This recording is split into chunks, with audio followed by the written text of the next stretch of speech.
We will start from question 16 of exercise 5.2. क्या question 16 में determine the AP whose third term is 16 and the seventh term exceeds the 15 term by 12. आपको AP find out करनी है. उस AP की हमें third term given है और सेवन टर्म फिफ्थ टर्म से 12 ज्यादा है. ठीक है, तो स्टार्टिंग से जो गिवन है वो राइट करते हैं. फर्स्टली गिवन है third term is 16. Third term मतलब A3 की वैल्यू हमारे पास कितनी है 16. एंड उसके बाद बोला है जो सेवंथ टर्म है, सेवंथ टर्म का मतलब क्या होता है A7 exceeds the fifth term by 12. Fifth term से 12 ज्यादा है. ठीक है, थर्ड टर्म हमें गिवन है 16. उसके बाद कंडीशन है कि जो सेवंथ टर्म है वो फिफ्थ टर्म से 12 एक्सीड्स है. एक्सीड का मतलब मोर, दैट मीन्स प्लस. अब इसकी हेल्प से हम क्या फाइंड आउट कर लेंगे ए और डी की वैल्यू. उसके बाद क्या फाइंड आउट करना है एपी. अब A3 की वैल्यू है 16. A3 का मतलब क्या होता है A plus 2D which is equals to 16. A7 का मतलब A प्लस 6D इक्वल हो गया A5 मतलब A plus 5 minus 1 4D plus का 12. A से A कैंसिल हो गया. अब प्लस का 4D यहाँ आके क्या हो जाएगा माइनस का 4D which is equals to 12. अब 6 में से 4 गए 2D किसके इक्वल आ गया 12. D की वैल्यू आ गई 12/2 which is equals to 6. D की वैल्यू आ गई 6. अब D की वैल्यू इस इक्वेशन में पुट कर देते हैं. ठीक है, तो put D is equals to 6 in equation 1. Equation 1 क्या हो गया A plus 2D is equals to 16. अब A की वैल्यू हमें निकालनी है as it is 2 into D की वैल्यू कितनी हो गई 6 which is equals to 16. A plus 6 2 जा 12 विच इज इक्वल्स टू 16. अब A की वैल्यू निकालनी है प्लस 12 है, यहाँ की क्या हो जाएगा माइनस. तो A की वैल्यू आ गई 4.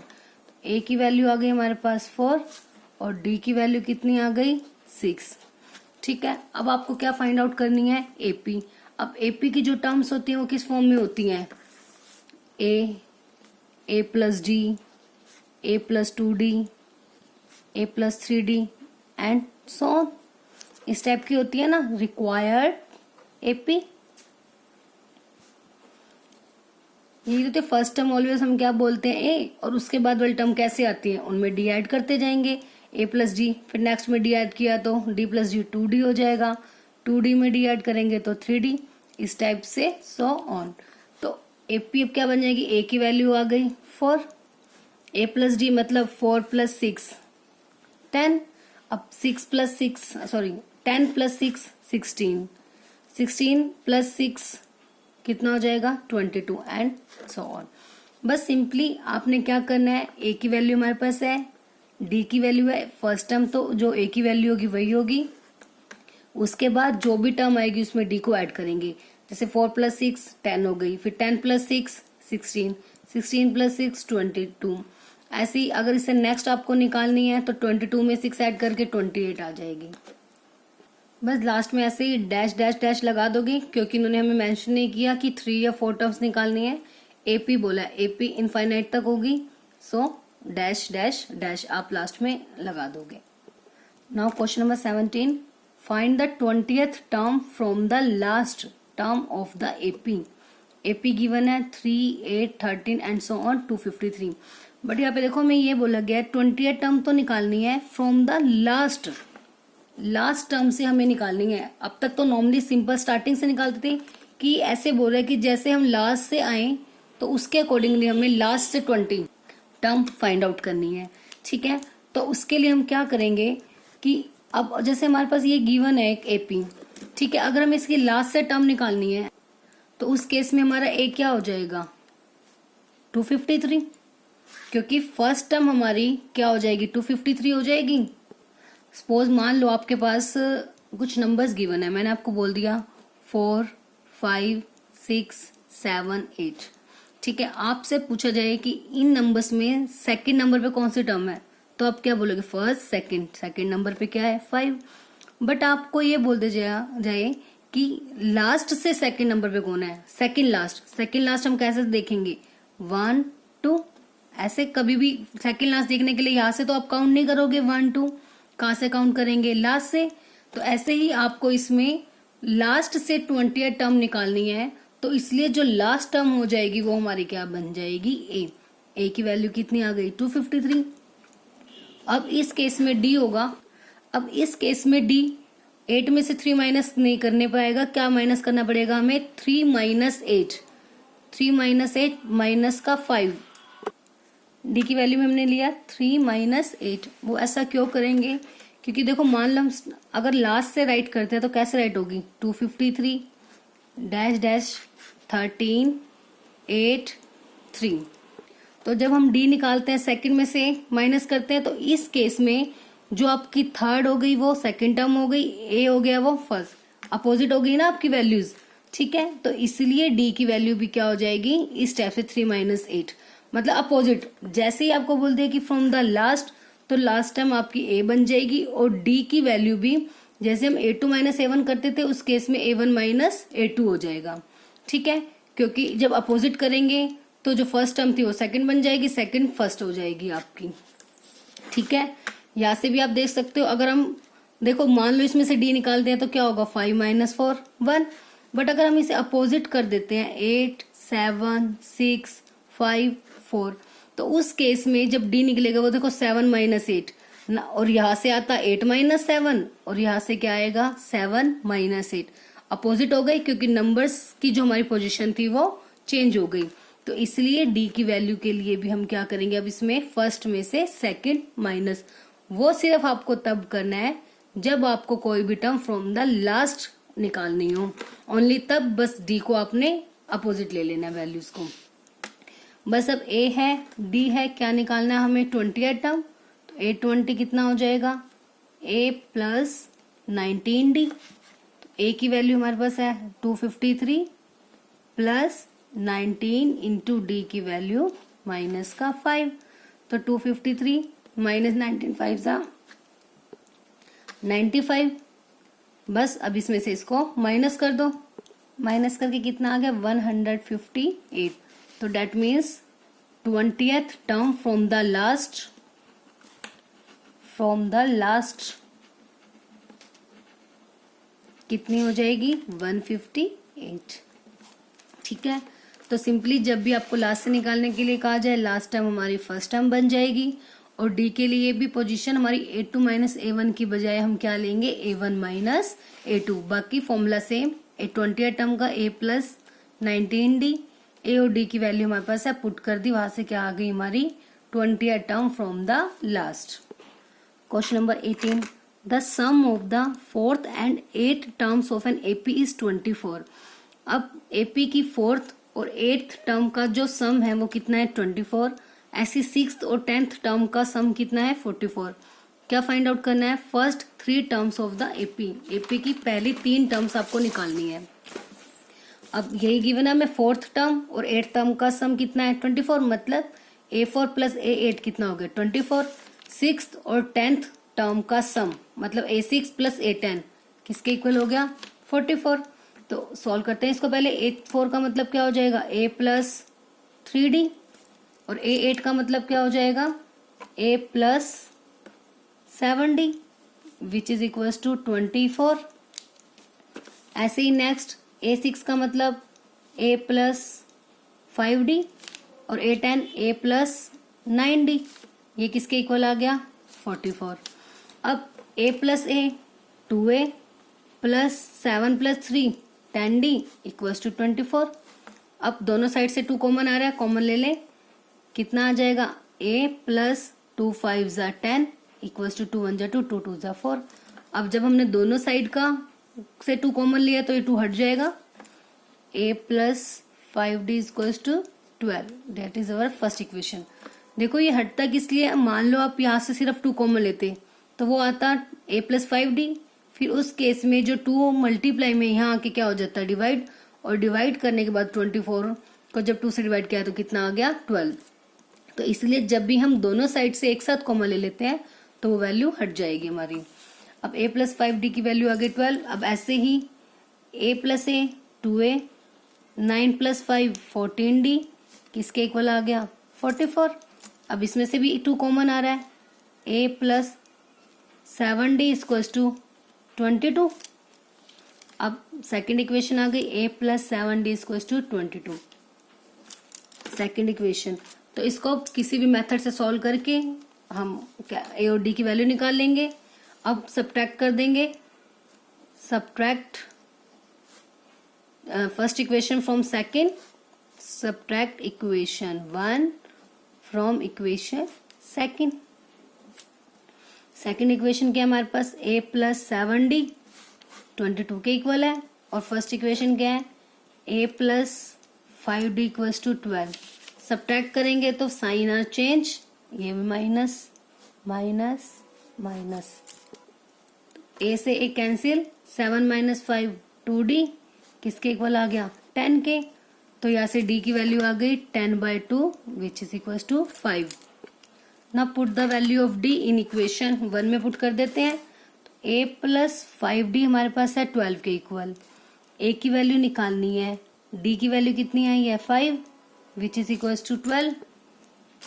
a प्लस 25 इक्वल आ गया 12 के, a की वैल्यू आ जाएगी 12 माइनस 25 माइनस का 13। अब a की वैल्यू आ गई माइनस 13 और d कितना है 5। हमें और क्या निकालना था इसमें, first 3 terms. So required first 3 terms of AP, 3 terms of AP वो क्या हो जाएंगी, first term a, second a plus d and third is a plus 2d। a मतलब फर्स्ट टर्म हो गया माइनस का 13, नेक्स्ट माइनस 13 प्लस 5 माइनस का 8, फिर माइनस का 8 प्लस 5 माइनस का 3। Now question number 9, Subha Rao started work in 1995 at an annual salary of rupees 5,000 and received an increment of rupees 200 each year. In which year did his income reach rupees 7,000? मतलब इन्होंने बोला है जो सुभा राव है उसने 1995 में work करना start किया था, और जो उसकी स्टार्टिंग में जो एनुअल साल की, एक साल की जो सैलरी थी वो कितनी थी 5,000, और उसके बाद हर ईयर उसे 200 रुपीज का इंक्रीमेंट मिलता था। तो ये बताना है कि कौन से ईयर में उसकी इनकम 7,000 हो जाएगी, मतलब कितने ईयर्स के बाद जाके उसकी इनकम 7,000 होगी। तो इसका मतलब देखो जो स्टार्टिंग सैलरी है वो 5,000 है, डेट मीन्स ए की वैल्यू कितनी हो गई 5,000, और इंक्रीमेंट हर साल जो लग रहा है, मतलब से हर साल जैसे 5,000 पहले है उसकी, फिर 5,200 हो गई, फिर 5,400, हर साल 200 का इंक्रीमेंट लग रहा है, मतलब डी की वैल्यू कितनी हो गई 200, और फाइनली लास्ट में जाके उसकी इनकम कितनी हो गई 7,000। तो जो हमारी लास्ट टर्म मतलब ए एन होगी वो कितनी हो जाएगी 7,000। तो इसका मतलब क्या होगा, जो 19th में आपके पास स्टार्टिंग सैलरी है हमारे पास 5,000, अब 200 ऐड हो गए तो 5,200 हो गई, ऐसे ही 50, 400 अप टू सो ऑन कितनी हो जाएगी 7,000। सो अब यहाँ से ए की वैल्यू तो हो गई 5,000, डी कितना हो गया second term minus first term which is equals to 200, जो लास्ट टर्म मतलब ए एन है वो कितना हो गया 7,000। तो अब हमें एक ए एन दिया हुआ है, एन की वैल्यू निकालनी है। ए एन का formula A plus N minus 1 into D किसके इक्वल हो गया 7,000 के। ए की वैल्यू है 5,000 प्लस एन की वैल्यू हमें फाइंड आउट करनी है N minus 1 as it is, D की वैल्यू 200 किसके इक्वल है 7,000।